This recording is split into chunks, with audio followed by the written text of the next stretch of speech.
ইরাকে বিখ্যাত আলেম মালিক বিন দিনার একবার এক বিশাল মাহফিলে বক্তব্য দিতে দাঁড়াতেই এক শ্রোতা বলে উঠলেন, আপনার বক্তব্য শুরু করার আগে একটা প্রশ্নের উত্তর দিন। মালিক বিন দিনার প্রশ্ন করার অনুমতি দিলেন। বয়স্ক শ্রোতা বললেন, আজ থেকে 10 বছর আগে আপনাকে মাতাল অবস্থায় পড়ে থাকতে দেখেছি। আপনি সেই অবস্থা থেকে কিভাবে ফিরে এলেন এবং ওয়াজ করার জন্য এখানে এলেন? মালিক বিন দিনার কিছুক্ষণ মাথা নিচু করে রইলেন। তারপর বললেন, ঠিক বলেছেন, আমি সেই ব্যক্তি। শুনুন তাহলে। এক কদরের রাতে মদের দোকান বন্ধ ছিল।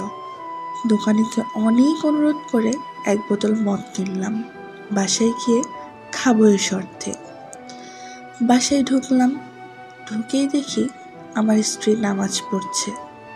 আমি আমার ঘরে চলে গেলাম এবং বোতলটা টেবিলে রাখলাম। আমার 3 বছরের শিশু মেয়েটা দৌড়ে এলো। টেবিলের সাথে ধাক্কা খেয়ে মদের বোতল মাটিতে পড়ে ভেঙে গেল। অবুঝ মেয়েটি খিলখিল করে হাসতে লাগলো।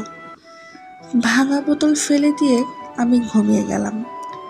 সেই রাতে আর মদ খাওয়া হলো না আমার। পরের বছর আবার লাইলাতুল কদর এলো। আমি আবার মদ নিয়ে বাড়ি ফিরে এলাম। বোতলটা টেবিলে রাখলাম। হঠাৎ বোতলটার দিকে তাকাতেই মেয়েটির কথা মনে পড়ল। কান্নায় বুক ফেটে গেল। 3 মাস হলো আমার শিশু কন্যাটি মারা গেছে। বোতলটা বাহিরে ফেলে দিয়ে ঘুমিয়ে পড়লাম। স্বপ্নে দেখছি এক বিরাট সাপ আমায় তাড়া করছে। এত বড় সাপ আমি জীবনেও দেখিনি। আমি ভয়ে দৌড়াচ্ছি। এমন সময় এক দুর্বল বৃদ্ধকে দেখলাম। বৃদ্ধ আমাকে বলল, আমি খুব দুর্বল এবং ক্ষুধার্ত। এই সাপের সাথে আমি পারবো না। তুমি এই পাহাড়ের ডানে উঠে যাও। পাহাড়ে গিয়ে দেখি দাও দাও আগুন জ্বলছে আর পেছনে এগিয়ে আসছে সেই সাপ। বৃদ্ধের কথা মতো ডানে ছুটলাম। দেখলাম সুন্দর একটা বাগান। বাচ্চারা খেলছে। গেটে দারোয়ান বলল, বাচ্চারা দেখো তো এই লোকটাকে, একে সাপ খেয়ে ফেলবে, নয়তো আগুনে ফেলে দিবে। দারোয়ানের কথায় বাচ্চারা ছুটে এলো। তার মাঝে আমার মেয়েটাও আছে। মেয়েটা আমার ডান হাত জড়িয়ে ধরে বাম হাতে থাপ্পড় দিয়ে সাপটিকে দূরে ফেলে দিল। অমনেই সাপ চলে গেল।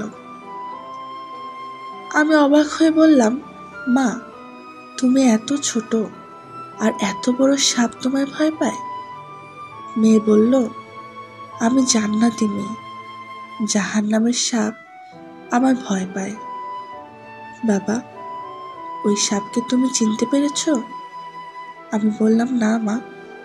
আমার মেয়ে বলল, বাবা, এ তো তোমার নফসকে তুমি এত বেশি খাবার দিয়েছ যে সে আজ এত বড়, এত শক্তিশালী হয়েছে। সে তোমাকে আজ জাহান্নাম পর্যন্ত তাড়িয়ে নিয়ে এসেছে। মেয়েকে বললাম, পথে এক দুর্বল বৃদ্ধ আমাকে এখানে আসার পথ বলে দিয়েছে। সে কে? মেয়ে বলল, তাকেও চিনোনি? সে তোমার রূহ। তাকে তো ঠিক মতো খেতে দাওনি তুমি। সে না খেয়ে এতই দুর্বল হয়ে পড়েছে যে কোনো রকম বেঁচে আছে।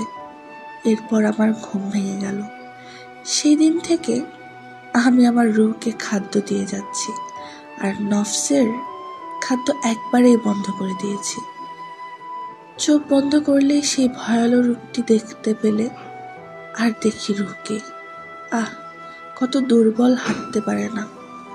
ঝরঝর করে কাঁদলেন মালিক বিন দিনার।